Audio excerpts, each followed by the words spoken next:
warahmatullahi wabarakatuh. Perkenalkan, nama saya Nurliza Hanim dengan nomor induk mahasiswa I1Q019056 dari kelas C semester 5. Tugas kali ini yakni tentang dubbing atau penggantian suara, yang mana membahas tentang perpindahan panas. Untuk lebih jelasnya, mari disimak video selanjutnya. Kali ini saya akan membahas tentang perpindahan panas. Perpindahan panas merupakan ilmu yang mempelajari tentang mekanisme proses perpindahan panas dari suatu benda ke benda yang lain, atau dari suatu sistem ke sistem yang lain. Bagaimana energi panas berpindah? Nah, energi panas dapat berpindah dari benda bersuhu tinggi ke benda bersuhu lebih rendah melalui 3 metode, yaitu konduksi, konveksi, dan radiasi.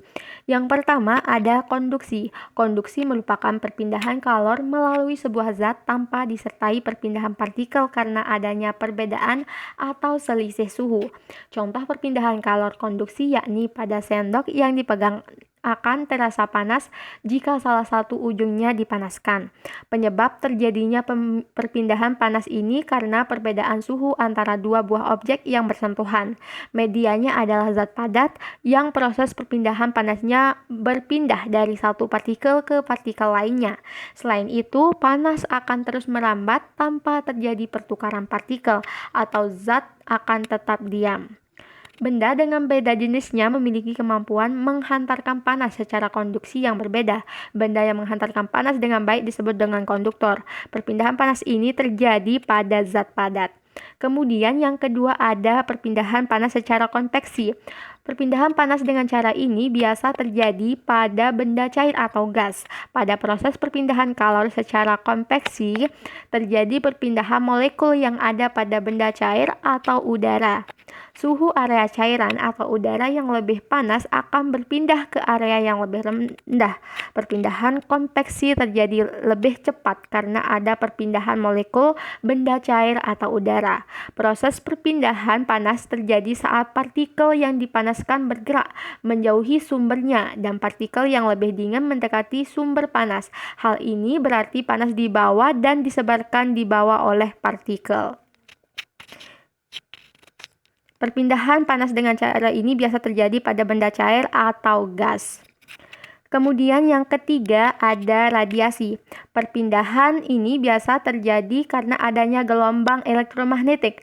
Karena melibatkan gelombang elektromagnetik, maka perpindahan kalor jenis ini tidak melibatkan partikel. Perpindahan panas secara radiasi tidak membutuhkan perantara seperti konveksi dan konduksi. Jenis ini tidak membutuhkan perantara dan dapat terjadi di mana saja, seperti di cairan maupun di zat padat. Perpindahan panas dengan cara radiasi lebih cepat karena menggunakan gelombang elektromagnetik. Perpindahan kalor dari matahari sampai ke bumi disebut dengan radiasi. Proses panas dibawa oleh gelombang elektromagnetik menjauhi sumber panas. Radiasi dapat dikatakan sebagai pemancaran energi panas. Kemudian kata kunci untuk ketiga perpindahan panas yang pertama ada konveksi yakni zat padat, kedua konduksi yakni kontaks, dan yang ketiga yakni gelombang. Sebagai contoh, kita dapat melihat ketiga jenis perpindahan panas dalam satu diagram dengan melihat sesuatu yang sederhana, seperti api unggun. Bayangkan Anda sedang berkemah dan Anda memegang panci berisi air atau rebusan di atas api. Nah, sekarang dalam satu gambar ini kita melihat ketiga jenis perpindahan panas terjadi. Ada konduksi yang terjadi karena nyala api mentransfer energi secara langsung ke seluruh panci sebagai akibat dari kontak molekuler.